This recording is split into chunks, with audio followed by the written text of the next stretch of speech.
Ini jelas di depan mata kita ancaman yang sangat mengerikan.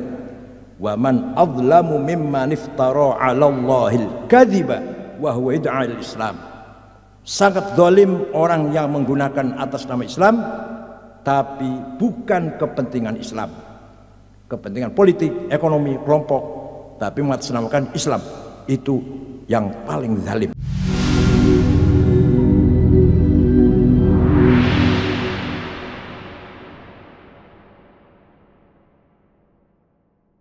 Bapak Ibu sekalian yang terhormat, dunia tengah berubah, semakin terbuka dan menjadi tanpa batas. Dunia masuki babak baru kompetisi dan kolaborasi dalam memperebutkan pengaruh dan penguasaan terhadap ekosistem kehidupan. Pertarungan peradaban melalui penetrasi ideologi, teknologi, ekonomi, rekayasa ekologi, dan produksi senjata biologi semakin tidak terelakkan. Tantang untuk mewujudkan peradaban yang ekologis dan kehidupan yang lebih manusiawi semakin kompleks. Di saat percepatan kemajuan teknologi dan digitalisasi yang semakin tidak terbendung. Demikian halnya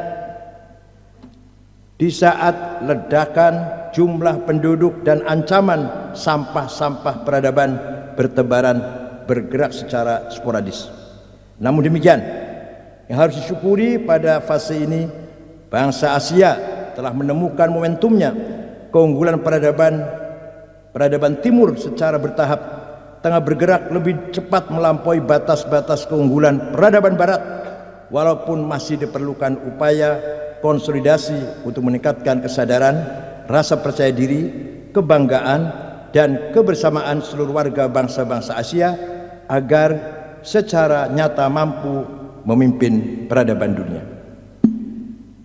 Strategisitas Indonesia sebagai negara di benua Asia yang berlimpah sumber daya alam, memiliki keragaman budaya, memiliki keluhuran budi pekerti dan kehidupan beragama yang damai, memiliki keanekaragaman hayati yang luar biasa, serta sebagai negara demokrasi yang memiliki jumlah penduduk muslim terbesar di dunia dan berada pada posisi titik silang dunia, harus dijaga dan diperkuat keberadaannya. Peranan Indonesia dalam menjaga stabilitas Asia dan menjaga perdamaian dan peradaban dunia harus ditingkatkan. Pemerintah Indonesia dan para pihak berkepentingan tidak boleh hanya mengeksploitasi sumber daya alam di Indonesia dan melupakan keseimbangan ekologis dan melupakan masa depan generasi bangsa. Kemitraan strategis yang dibangun oleh pemerintah dengan para pihak tidak boleh menciptakan ketergantungan yang berkepanjangan dan merugikan, serta tidak boleh membuka peluang bagi terciptanya neokolonisasi. Demikian halnya kerjasama yang dibangun harus diiringi dengan transfer teknologi dan keahlian, serta dibarengi dengan pengakuan atas kedaulatan bangsa. Ini sudah sangat membahayakan. Kalau kita lihat terus terang saja di pusat-pusat tambang nikel di Kalimantan Tengah, ya, di Sulawesi Tengah harus kita perhatikan. Kita harus jaga tetap kedaulatan kita. Kita kerjasama dengan investor manapun, tapi kita harus tetap berdaulat. Dan yang kita harapkan ada transfer teknologi, bukan hanya eksploitasi keuntungan belaka. Tahun 2022 sebentar lagi akan kita lalui. Besok berbagai capaian pembangunan dan kerja-kerja strategis telah dicapai. LPOI mengapresiasi langkah pemerintah untuk mewujudkan pembangunan Indonesia yang lebih baik. Namun demikian, masih banyak pekerjaan rumah yang belum terselesaikan dan berbagai hal yang perlu mendapatkan perhatian dan penanganan serius. Pemerintah tidak boleh hanya sekedar mengikuti orkestrasi oligarki dan global driver. Ini juga sudah tampak kelihatan sekali. Arah politik pemerintah kita didikte oleh oligarki, oleh pemodal-pemodal. Nyun sewu. Saya terbuka saja Pak John, ya Pak John, saya terbuka saja ngomong. nggak usah malu-malu, nggak usah tanpa beban. Arah politik sudah dikendalikan oleh pemilik modal, pemilik uang.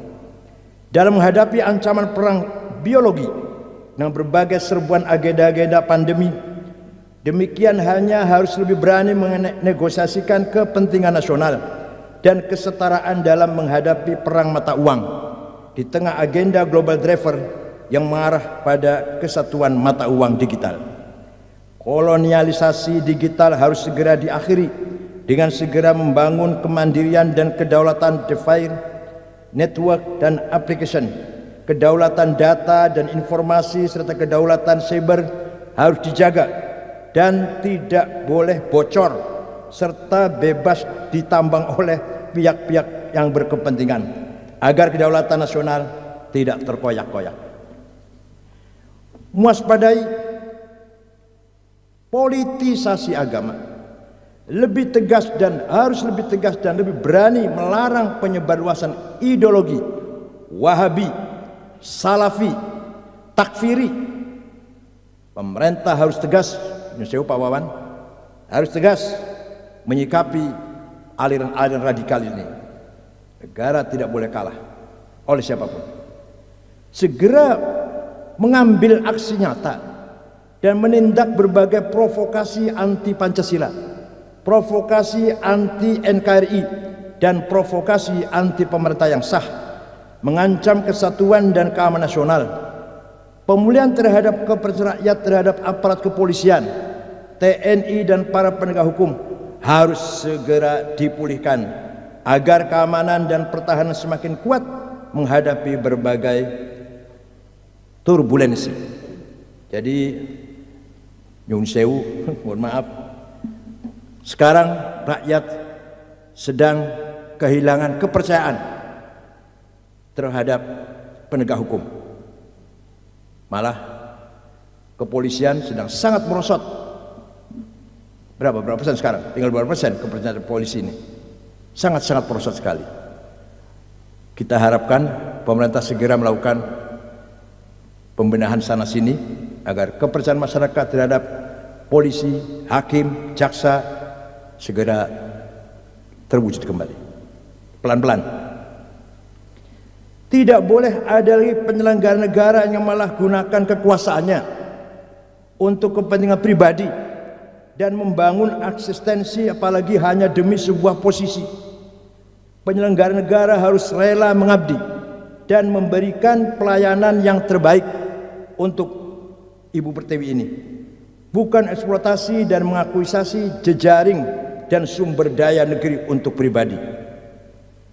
Kehidupan beragama yang ramah, damai dan toleran harus ditingkatkan dengan memupuk dan menyemai sikap ramah, damai dan toleran di lingkungan pendidikan, rumah tangga, kehidupan sosial, ruang-ruang media sosial harus diisi dengan narasi dan kontra narasi yang menggaungkan kebinekaan dan toleransi sehingga Pancasila masih terus terpatri di sanubari setiap anak negeri Indonesia ini. Keadilan sosial. Ini sila kelima, sila yang paling jauh panggang dari api. Yang paling jauh panggang dari api itu apa istilahnya itu? Jauh banget. Sila-sila 4 lumayan. Ketuhanan, persatuan, kemanusiaan, demokrasi, lumayan Pak Wawan. Sila yang kelima yang semakin jauh, bahkan semakin jauh. Keadilan sosial bagi seluruh rakyat Indonesia harus segera diwujudkan. Rakyat harus mendapatkan hak yang sama dalam segala hal dan tidak boleh dikalahkan oleh kepentingan oligarki. Redistribusi aset, redistribusi lahan dan hutan tidak boleh dimonopoli dan hanya sekedar manipulasi. Kesempatan berusaha harus lebih dibuka seluas-luasnya bagi semua pihak, bukan hanya untuk dikuasai oleh kongsi-kongsi tertentu di negeri ini. Anak-anak muda harus lebih diberi posisi dan ruang berkreasi agar lebih produktif dan lebih berkontribusi kepada negeri ini. Kemanusiaan yang adil dan beradab harus dijunjung tinggi Keselamatan dan nyawa manusia Indonesia harus diutamakan dan tidak boleh disia-siakan. Berbagai tindakan kekerasan yang telah merugikan kemanusiaan dan menghilangkan nyawa manusia harus dihentikan. Tragedi Kanjuruhan harus diusut setuntas-tuntasnya. Kesiapsiagaan dalam menghadapi berbagai ancaman bencana ekologis dan ancaman teroris harus diwaspadai. Pemerintah tidak boleh lengah dalam menghadapi berbagai tantangan dan gangguan yang mungkin akan terjadi. Kemarin Pak Wawan, kita baru saja mengadakan seminar tentang fiqhul ghadha, yaitu makanan dan obat-obatan yang aman untuk kita konsumsi.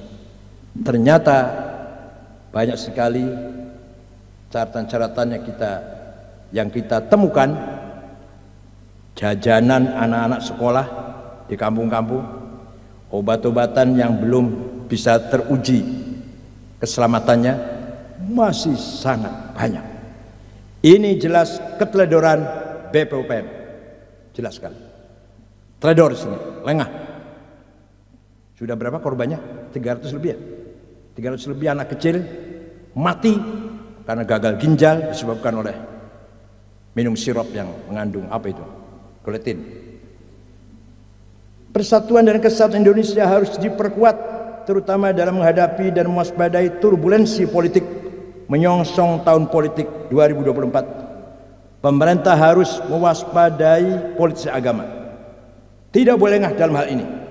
Ini jelas di depan mata kita ancaman yang sangat mengerikan. Wa man adlamu mimman iftara 'ala Allahil kadziba wa huwa yad'al Islam.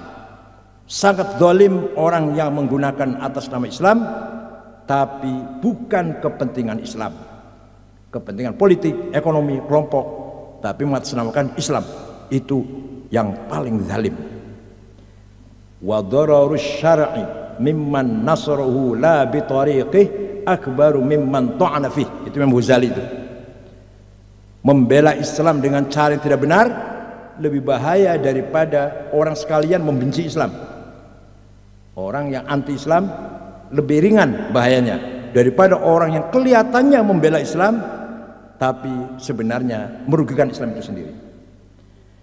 Kedaulatan pangan dan energi harus dipastikan lagi agar bangsa ini selalu siaga menghadapi turbulensi ekonomi dan ancaman resesi. Rakyat tidak boleh kelaparan. Sumber daya energi hijau yang berkelanjutan harus diimplementasikan. Buka seluas-luasnya pengembangan energi baru dan terbarukan. Jangan halangi pengembangnya hanya karena kepentingan ijon dan dikunci oleh oligarki. Ke depan, kehidupan kemasyarakatan, kebangsaan, kenegaraan dan keberagaman semakin kompleks, maka diperlukan kecerdasan, kewaspadaan dan kolaborasi multi pihak dalam menjaga dan melindungi negeri ini. Visi kebangsaan dan kenegaraan harus diutamakan agar bangsa ini dapat selamat melewati berbagai ancaman, tantangan, gangguan dan hambatan dari dalam dan luar negeri. Prihatin, sebenarnya kita ini sudah prihatin sekali. Akhirnya, selamat menjalankan kegiatan International Media Training for Muslim Journalists. Ini adalah awal dari kerjasama kita dengan Kedutaan Besar Tiongkok yang insya Allah akan dilanjutkan dengan kerjasama yang lain dahsyat dan lebih hebat lagi di tahun yang akan mendatang. Tukar menukar mahasiswa, tukar menukar ulama, guru, ustadz, lumayan loh. Itu di Xinjiang yang hafal Quran banyak. Kan di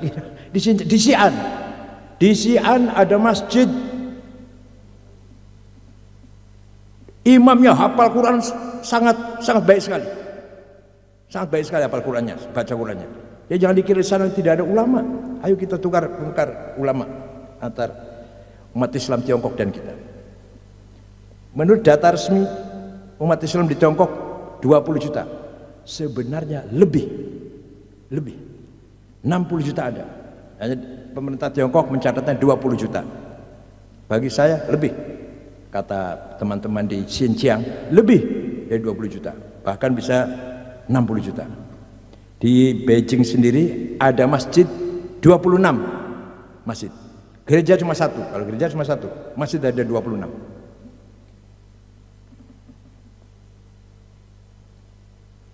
Saya yakin kedutaan Tiongkok untuk Indonesia memiliki visi yang sama dengan ormas-ormas Islam LPUI.